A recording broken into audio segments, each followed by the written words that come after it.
This is the 18 WJTS News. In tonight's news, Kevin Manley announces plans to run for re-election to the Jasper City Council. An Orange County couple is arrested for neglect of a dependent resulting in a death. The Jasper Rotary Club presents the top news and sports stories of 2018. Kurt Guxell will be in with sports, and on 18 WJTS Informed tonight, Judy Brown with the Dubois County Soil and Water Conservation District invites you to their annual dinner. All this and more coming up next on the 18 WJTS News.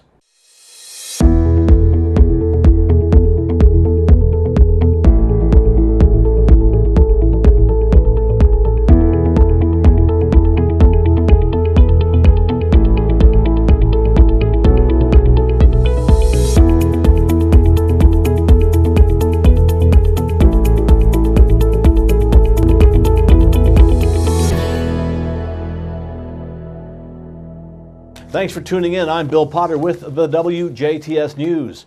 Airbag deployment and the use of seatbelts are believed to have played a role in the prevention of injuries in a two-vehicle accident Wednesday morning at the intersection of State Roads 162 and 264 on Ferdinand's north side.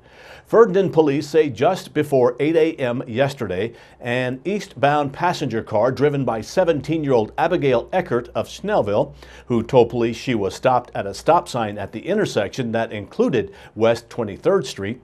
Police say while proceeding towards State Road 264, Eckert's car was struck by an SUV driven by 26-year-old Felicia Beekler, that is, of Ferdinand, in the intersection, who police say had the right of way and was not required to stop.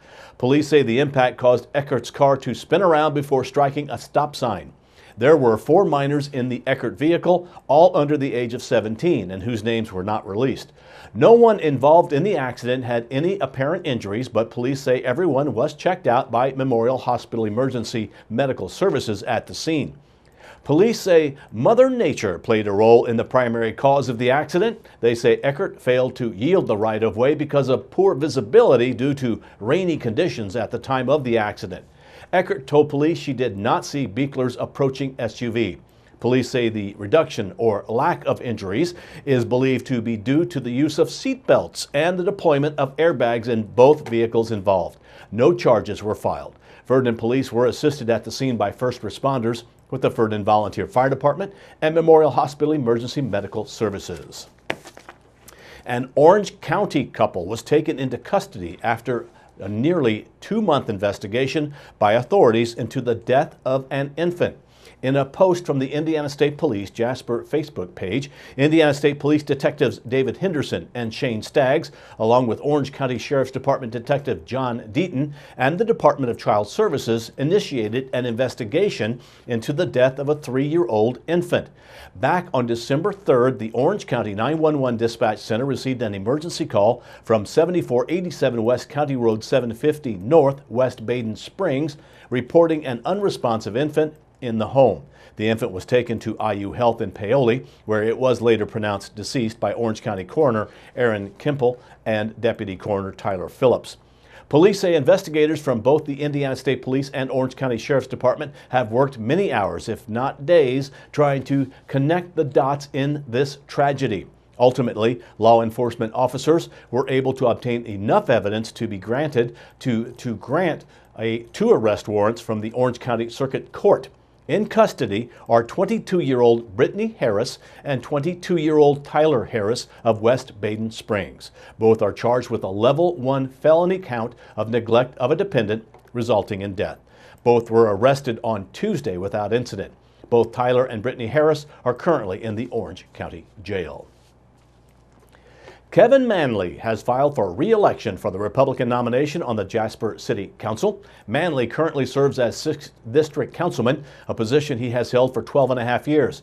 In a release, Manley says Jasper is changing and growing with all the recent developments. He says as the city grows, he feels it is important for residents to challenge themselves to keep improving services while controlling costs. Manley added the city has a great team of employees who take pride in their work and do a great job delivering city services. He continued that they are in the process of updating a comprehensive plan for the city. Manley says the roadmap will lead them in moving Jasper forward and says he is very proud of the accomplishments of the city and looks forward to executing their comprehensive plan once it is complete. Manley currently serves as the executive director of the Dubois County Tourism Commission. In addition to his council duties and employment, Manley serves on the boards of Dubois Strong, Radius Indiana, the Indiana Tourism Association, DC Multisport, Healthy Eating Active Living, and Generations. He is a member of the Jasper Knights of Columbus, the Jasper Moose Lodge, the Jasper American Legion Post 147, and St. Joseph's Catholic Church. His hobbies include exercise, golf, and biking, with his favorite pastime being spending time with his family. Kevin and his wife Diane have 3 grown daughters, Rachel Greener, Allison Schmidt, and Kara Doctor of Jasper, as well as 9 grandchildren. The National Council for Home Safety and Security has just released a study that reveals the safest cities in the United States. The city of Jasper is ranked as the 5th safest in the state of Indiana. The study was completed primarily to highlight the cities that have had the least amount of violent and nonviolent crimes per population, while also bringing awareness to the cities that are more likely to have crime per capita. Indiana, for example, has property crime rates that are nearly 30% lower than the national average. However, as the data shows, there are often vast differences from one city or state to the next. The study shows Jasper with a crime rate of 0.013 per 1,000, violent crimes 2.247 per 1,000, and property crime rate of 10.272 per 1,000. Indiana communities ranked ahead of Jasper include Crown Point, St. John, Carmel, and Dyer. Carmel is an Indianapolis suburb, while the other 3 communities ahead of Jasper are located in the state's northwest region. The only other southern Indiana community ranked in the top 10 is Bedford at number 8. To see the exact ranking of your city within your state and the many other details the study uncovered, click through to the study at alarms.org/safest-cities-in-Indiana. Many people choose their next destination based on cost, geography, city size, and other variables, yet they neglect to consider how safe that destination is, especially in relation to other nearby cities, the state itself, or the nation as a whole. Findings were achieved by examining data from the FBI's Uniform Crime Reporting Tool and combining it with their internal population research. Additionally, while the study is replete with cities and data, the National Council for Home Safety and Security has discarded 2 segments from the studies: cities with a population under 10,000 and cities that fail to submit complete crime reports to the FBI. Trustees for the Dubois REC Operation Roundup Fund met in December to award grants to 5 local organizations and school groups. This brings the total amount of grants awarded in the community to just under $356,000 since 2011. Operation Roundup is just what the name implies. Dubois REC members simply allow the co-op to round up their electric bill to the next highest dollar. That spare change goes into a fund that is overseen by a board of trustees, who are also Dubois REC members. Local groups and organizations can then apply for grants from this fund. Those eligible to apply for the grants include groups or organizations located within the Dubois REC service territory, which covers the counties of Dubois, Crawford, Perry, Pike, Orange, and Martin. Grants are available for local volunteer fire departments, youth programs, 4-H, senior citizen programs, and other community service projects. The fund will not be used to pay any electric or utility bills or be used in any way to support or oppose any political candidate or campaign. Recipients of the Operation Roundup grants that were awarded in the most recent grant cycle include Southridge High School, which received a $1,280 grant to help fund 2 new Project Lead the Way courses to target students who are interested in a STEM career. The Dubois County Museum received a $2,500 grant to expand their Just for Kids program. Young Life received a $2,000 grant to update office supplies and technology used in administration of the program. The District of Jasper of the Society of St. Vincent de Paul received a $2,975 grant to partially fund the replacement of the HVAC system in Osnum Hall, where Dubois County community meals are served to people in need. And the Patoka Lake Watershed Steering Committee received a $2,000 grant to fund public outreach, educational events and materials, and community awareness campaigns. Dubois RAC will accept applications for the next grant cycle of Operation Roundup grants February 1st through the 28th. Grants must be submitted before 4 p.m. February 28th.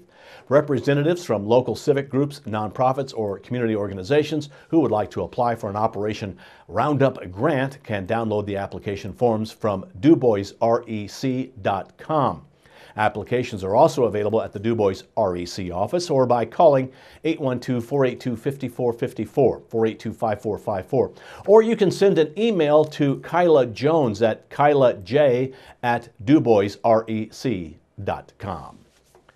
Thursday afternoon, the Jasper Rotary Club hosted local media, including 18 WJTS TV and 101 Country's WBDC's Jenna Schaefer and Kurt Guxell to present reviews of the top 12 news and sports stories of 2018.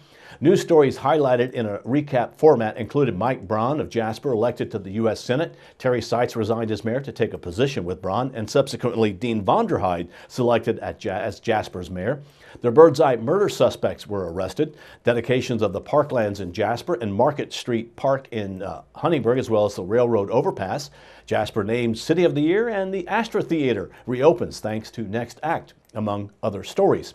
Top sports stories included Forest Park boys basketball success and coaching change, Southridge's baseball success and football success, Tony Aaron steps down as Jasper's football coach, and the Dubois County Bombers had a wonderful, successful season, among other stories. The Top News and Sports Stories recap is an annual fundraiser by the Jasper Rotary Club. Constant rainfall Wednesday, along with melting snow caused by that rain and the day's warmer temperatures, has resulted in the closing of a number of county roads due to high waters. As many as 6 rural roadways were closed or blocked yesterday by the Dubois County Highway Department, and some may still be today. They included County Road 800 west north of County Road 300 south at the river bottoms, County Road 150 south west of Old Huntingburg Road, the Elk Creek Road north of County Road 400 South. All are adjacent to the Patoka River in Madison Township. 3 other roads included County Road 400 southwest of Elk Creek Road at Elk Creek, 1st Street, Huntingburg west of County Road 75 west at Bruner Creek, and County Road 200 west south of Sunset Drive at Short Creek, all in Patoka Township. These are roads that normally flood, and the high water may have now subsided or is subsiding, but motorists are asked to steer clear of these areas, and please do not and never attempt to drive through flooded waters. Now stay tuned. Weather and sports still to come on 18 WJTS News.